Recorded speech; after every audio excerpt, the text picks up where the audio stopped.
आकाशवाणी गोरखपुर से प्रादेशिक समाचार।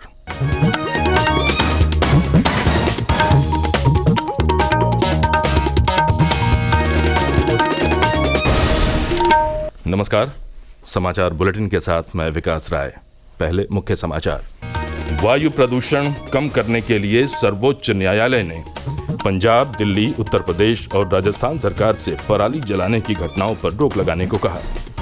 प्रदूषण के चलते गौतम बुद्ध नगर में 10 नवंबर तक बंद रहेंगे 9वीं तक के स्कूल, चलेंगी ऑनलाइन क्लासेस। कल अयोध्या में होगी उत्तर प्रदेश विधान परिषद की बैठक। रामनगरी से जुड़े कई अहम प्रस्तावों पर लग सकती है मुहर। और 5.5 साल बाद शुरू होगा शाहगंज मैलानी जंक्शन के बीच ट्रेनों का संचालन। और अब समाचार विस्तार से। सर्वोच्च न्यायालय ने राष्ट्रीय राजधानी क्षेत्र दिल्ली में वायु प्रदूषण कम करने के लिए पंजाब, दिल्ली, उत्तर प्रदेश और राजस्थान सरकार से पराली जलाने की घटनाओं पर रोक लगाने को कहा है। शीर्ष न्यायालय ने कहा, इस बारे में राजनीति नहीं होनी चाहिए और पराली जलाने पर रोक लगनी चाहिए। न्यायमूर्ति S.K. कौल, न्यायमूर्ति सुधांशु धुलिया और न्यायमूर्ति P.K. मिश्रा की पीठ ने कहा कि वायु प्रदूषण कम करने के लिए तत्काल कुछ किया जाना चाहिए। न्यायालय ने दिल्ली, उत्तर प्रदेश और राजस्थान सरकार को निर्देश भी जारी किए और कहा कि पुलिस महानिदेशक और मुख्य सचिव की निगरानी में पराली जलाने से संबंधित न्यायालय के दिशा निर्देशों को लागू करने की जिम्मेदारी स्थानीय पुलिस अधिकारियों की होगी। शीर्ष न्यायालय ने पहले जारी आदेश के अनुसार स्थापित किए गए स्मॉग टावर के काम न करने का उल्लेख करते हुए सरकार को इसकी मरम्मत का निर्देश दिया। मामले की अगली सुनवाई 10 नवंबर को होगी। प्रदेश के मुख्य सचिव दुर्गाशंकर मिश्र ने वायु प्रदूषण पर प्रभावी नियंत्रण के लिए सभी मंडलायुक्तों और जिलाधिकारियों के साथ कल वीडियो कॉन्फ्रेंसिंग के जरिए बैठक की। उन्होंने प्रदेश के सभी जनपदों में पराली जलाने की घटनाओं पर सख्ती से रोक लगाने को कहा। उन्होंने निर्देश दिया कि पराली या कूड़ा जलाने वाले लोगों पर जुर्माना लगाया जाए। जिन जगहों पर पराली जलाने की घटनाएं हो रही हैं, वहां के अधिकारियों और कर्मचारियों पर भी कार्रवाई की जाए। उन्होंने संबंधित जनपदों में graded response action plan stage 4 को कड़ाई से लागू कराने का भी निर्देश दिया। उधर उत्तर प्रदेश सरकार के पर्यावरण, वन एवं जलवायु परिवर्तन मंत्री डॉक्टर अरुण सक्सेना ने प्रदूषण पर नियंत्रण के लिए नोएडा में अधिकारियों के साथ कल समीक्षा बैठक की। उन्होंने कहा कि किसानों को ज़्यादा से ज़्यादा जागरूक किया जाए। उन्हें बताया जाए कि खेतों में पराली जलाना ही एकमात्र उपाय नहीं है। इस बीच जिला प्रशासन ने गौतम बुद्ध नगर जिले में वायु प्रदूषण के चलते 9वीं तक के स्कूलों को ऑनलाइन चलाने का फैसला किया है। वहां के जिलाधिकारी मनीष वर्मा की ओर से जारी आदेश में कहा गया कि खराब वायु गुणवत्ता को देखते हुए जिले के सभी स्कूलों को graded response action plan stage 4 का पालन करना होगा। इसके तहत प्री स्कूल से लेकर 9वीं तक की क्लास को 10 नवंबर तक के लिए ऑफलाइन की जगह ऑनलाइन चलाया जाएगा। वाराणसी में मुख्य विकास अधिकारी हिमांशु नागपाल ने कल फसल अवशेष प्रबंधन के लिए प्रचार प्रसार वाहन को हरी झंडी दिखाकर रवाना किया। इसके जरिए किसानों को फसल अवशेष जलाने से मिट्टी और पर्यावरण को होने वाले नुकसान के प्रति जागरूक किया जाएगा। उधर चंदौली जिले के कृषि विज्ञान केंद्र परिसर में भी फसल अवशेष प्रबंधन पर कृषि विभाग ने कार्यशाला का आयोजन किया। इसमें फसल अवशेष प्रबंधन के लिए सरकार द्वारा चलाई जा रही योजनाओं के बारे में जानकारी दी गई। साथ ही लोगों को पराली जलाने पर होने वाली वैधानिक कार्रवाई के बारे में भी बताया गया। अमरोहा जिले के रोडवेज बस अड्डे से कल मुजफ्फरनगर के कैराना के लिए प्रतिदिन चलने वाली बस को हरी झंडी दिखाकर रवाना किया गया।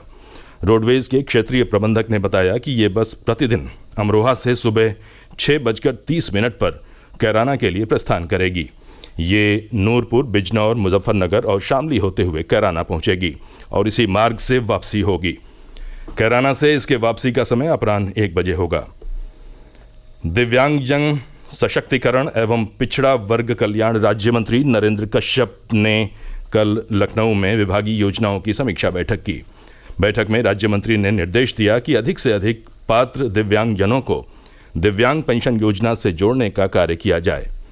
दिव्यांगजनों की प्रतिभा का प्रदर्शन विभिन्न कार्यक्रमों के माध्यम से कराया जाए। दिव्यांगजनों की समस्याओं का निराकरण गुणवत्ता और प्राथमिकता पर किया जाए। इसके साथ ही उन्होंने पिछड़े वर्ग के लोगों को समाज की मुख्य धारा से जोड़ने और कौशल प्रशिक्षण देकर रोजगार के अवसर उपलब्ध कराने के भी निर्देश दिए। प्रादेशिक समाचार आप आकाशवाणी गोरखपुर से सुन रहे हैं। ये समाचार बुलेटिन हमारे YouTube channel AIR news Gorakhpur और ट्विटर हैंडल AIR न्यूज़_GKP पर भी उपलब्ध है। दीपोत्सव से पहले मुख्यमंत्री योगी आदित्यनाथ की अध्यक्षता में कैबिनेट की बैठक रामनगरी अयोध्या में कल होगी। इसमें अयोध्या से जुड़े कई अहम प्रस्तावों पर चर्चा हो सकती है। अयोध्या में श्री राम जन्मभूमि मंदिर के गर्भगृह में रामलला की प्रतिष्ठापना के लिए 22 जनवरी को भव्य कार्यक्रम होगा। इसमें प्रधानमंत्री नरेंद्र मोदी मुख्य अतिथि के रूप में मौजूद रहेंगे। इस लिहाज से कैबिनेट की ये बैठक बेहद महत्वपूर्ण मानी जा रही है। इससे पहले 2019 में भी योगी कैबिनेट की बैठक प्रयागराज में हो चुकी है। इस बीच अयोध्या में दीपोत्सव की तैयारियां लगभग पूरी कर ली गई हैं। आज से ही अयोध्या के सभी घाटों पर दीप प्रज्वलित किए जाएंगे। मुख्यमंत्री की मंशा के अनुरूप इस बार अयोध्या में 21 लाख दीपक जलाकर नया वैश्विक रिकॉर्ड बनेगा।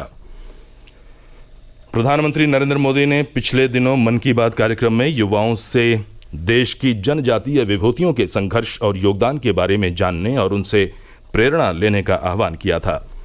इस श्रृंखला में आइए आज जानते हैं छत्तीसगढ़ के रायपुर के सोनाखान में बिंझवार जनजाति अंचल में जन्मे योद्धा वीर नारायण सिंह के बारे में। भारत में अंग्रेजी राज के विरुद्ध स्वाधीनता का प्रथम युद्ध राष्ट्रीय स्तर पर सन 1857 में लड़ा गया था। इस स्वाधीनता आंदोलन में मातृभूमि के लिए अपने प्राण न्यौछावर करने वाले शहीदों में छत्तीसगढ़ के जनजाति जननायक वीर नारायण सिंह का नाम सबसे पहले लिया जाता है। बिंझवार जनजाति के वीर नारायण सिंह का जन्म 1795 में रायपुर जिले के सोनाखान में हुआ था। उनके पिता सोनाखान के जमींदार थे। पिता की मृत्यु के बाद 1830 में वीर नारायण सिंह जमींदार बने। 1856 में छत्तीसगढ़ में भीषण सूखा पड़ा था। व्यापारी अनाज देने को तैयार नहीं हुए तो वीर नारायण सिंह ने अनाज भंडार के ताले तुड़वा दिए। व्यापारी की शिकायत पर 24 अक्टूबर 1856 को संबलपुर से गिरफ्तार कर उन्हें रायपुर जेल में डाल दिया गया। वीर नारायण 28 अगस्त 1857 को अपने 3 साथियों के साथ जेल से भाग निकले। डिप्टी कमिश्नर स्मिथ ने जानकारी मिलते ही सैनिक कार्रवाई शुरू कर दी। 29 नवंबर को स्मिथ की सेना सोनाखान के लिए रवाना हुई। स्मिथ जब वापस लौट रहा था तब वीर नारायण सिंह ने पहाड़ी से गोलियां बरसाईं। इससे अंग्रेजी सेना तीतर बितर हो गई, लेकिन स्मिथ बच निकला और बड़ी संख्या में फौज बुलवाई। फौज ने पहाड़ी को चारों तरफ से घेर लिया। अंत में वीर नारायण सिंह को गिरफ्तार कर रायपुर जेल में डाल दिया गया। 10 दिसंबर 1857 को वीर नारायण सिंह को रायपुर नगर स्थित चौक पर फांसी पर चढ़ा दिया गया। छत्तीसगढ़ की जनता ने इस अमर शहीद की स्मृति में चौक का नाम जय स्तंभ रखकर उन्हें अमर कर दिया है। पीलीभीत जनपद में शाहगंज मैलानी जंक्शन के बीच ट्रेनों का संचालन 5.5 साल बाद कल से शुरू होगा। इसका शुभारंभ केंद्रीय गृह राज्य मंत्री अजय मिश्रा टेनिंग करेंगे। पूर्वोत्तर रेलवे द्वारा इस रूट पर अभी एक जोड़ी पैसेंजर ट्रेन का संचालन शुरू होगा। ये पैसेंजर ट्रेन लखनऊ से शाहगढ़ तक जाएगी और वापस आएगी। उत्तर रेलवे के मुरादाबाद रेल मंडल के वरिष्ठ मंडल वाणिज्य प्रबंधक कोचिंग सुधीर सिंह ने बताया कि अंबाला रेल मंडल के चंडीगढ़ रेलवे स्टेशन पर मरम्मत का कार्य आज से शुरू हो जाएगा। ये कार्य 12 दिसंबर तक चलेगा। इसके चलते मुरादाबाद रेल मंडल में संचालित होने वाली ट्रेनें प्रभावित होंगी। मरम्मत कार्य के चलते चंडीगढ़ लखनऊ चंडीगढ़ और चंडीगढ़ पाटलिपुत्र चंडीगढ़ एक्सप्रेस का संचालन अंबाला से होगा। और अंत में मुख्य समाचार एक बार फिर। वायु प्रदूषण कम करने के लिए सर्वोच्च न्यायालय ने पंजाब, दिल्ली, उत्तर प्रदेश और राजस्थान सरकार से पराली जलाने की घटनाओं पर रोक लगाने को कहा। प्रदूषण के चलते गौतम बुद्ध नगर में 10 नवंबर तक बंद रहेंगे 9वीं तक के स्कूल, चलेंगी ऑनलाइन क्लासेस। कल अयोध्या में होगी उत्तर प्रदेश विधान परिषद की बैठक। रामनगरी से जुड़े कई अहम प्रस्तावों पर लग सकती है मुहर। और 5.5 साल बाद शुरू होगा शाहगंज मैलानी जंक्शन के बीच ट्रेनों का संचालन। इसी के साथ ये समाचार बुलेटिन समाप्त हुआ। नमस्कार।